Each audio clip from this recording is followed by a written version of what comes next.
Merci à tous ceux qui ont répondu à notre super sondage, vous pouvez encore le faire jusqu'à ce soir, comme les 800 personnes qui ont déjà donné leur avis sur l'émission que vous regardez actuellement. Bonjour, nous sommes le vendredi 31 janvier 2014, ça va vite, c'est bientôt mon anniversaire, mais pour le moment c'est le Fresh News du week-end avec le traditionnel vendredi des cadeaux, let's go! This is funky fresh. This is funky fresh. This is funky fresh. This is funky fresh.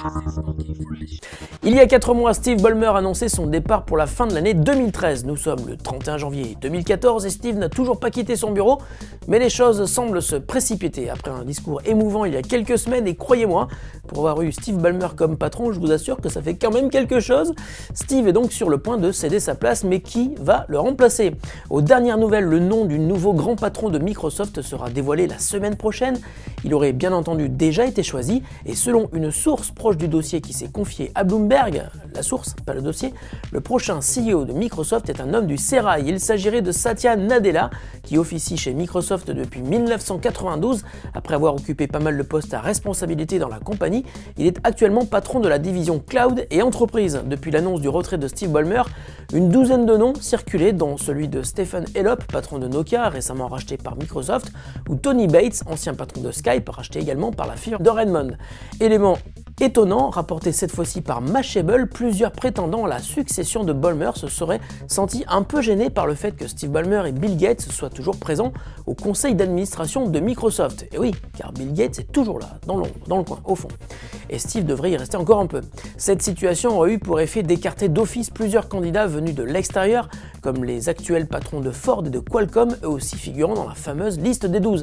En tout cas, que le nouveau patron de Microsoft soit Satya Nadella ou un autre, le remplaçant de Steve Ballmer aura du pain sur la planche puisque la compagnie est loin d'avoir l'aura qu'elle avait il y a 14 ans, lorsque le marketeur Steve Ballmer a remplacé le développeur Bill Gates. Affaire à suivre.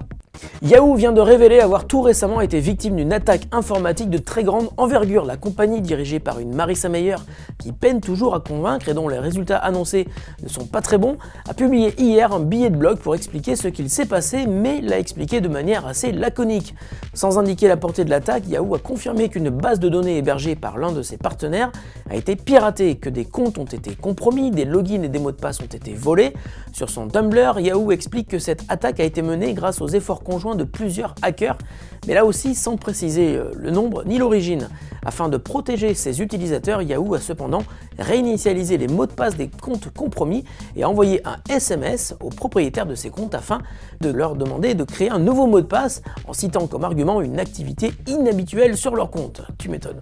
Vous connaissez tous l'application Waze, ce GPS collaboratif racheté par Google qui est nourri des données fournies par les utilisateurs. Sur le même principe, voici aujourd'hui Moovit, une appli destinée à tous ceux qui voyagent en transport en commun, salut Ben, et qui devrait vite vous devenir indispensable si vous ne l'avez pas encore adopté. Moovit combine ainsi les données fournies par les transporteurs eux-mêmes à propos de leur réseau, dans plus de 100 villes dans le monde, et les données récoltées sur le terrain en temps réel par les voyageurs. L'ensemble des données récoltées permet à l'appli de vous suggérer le meilleur trajet à prendre pour vous rendre d'un point A à un point B, en tenant compte des événements qui ont lieu sur le terrain comme les accidents, les travaux ou même les bus ou les trains surpeuplés. Véritable boîte à outils dédiée au transport, Moovit intègre les plans de bus, de tram, de métro, de RER, de toutes les villes disponibles et permet à tous ceux qui conservent l'application lancée d'envoyer des rapports et de les recevoir également sur l'état des transports mais aussi sur la propreté des bus, des métros, etc. Comme Waze, Moovit est originaire d'Israël et comme Waze, Moovit compte bien sur la viralité de son appli pour améliorer les résultats fournis par et pour les utilisateurs. Lancé il y a un an, l'appli compte déjà 3 millions de fans, 1 milliard de recherches déjà effectuées et plus de 10 millions de rapports envoyés chaque jour par les utilisateurs. Moovit est dispo sur iOS et Android et c'est évidemment notre appli coup de cœur du jour. Vous êtes nombreux à posséder des smartphones Motorola ou à être intéressés par les smartphones de la marque et à nous avoir posé des questions sur l'avenir des produits de Motorola maintenant que la marque a été rachetée par Lenovo. EasyCrunch nous demande ainsi: Motorola et Google assureront-ils encore des mises à jour Android sur les Moto G et X après le rachat par Lenovo? Salut EasyCrunch, merci de ta question et de ta fidélité à l'émission. Tu nous as posé ta question sur YouTube, c'est bien, mais l'idéal est de l'envoyer par mail à laquestion@freshnews.fr ou encore sur Twitter sur le compte @freshnewsfr.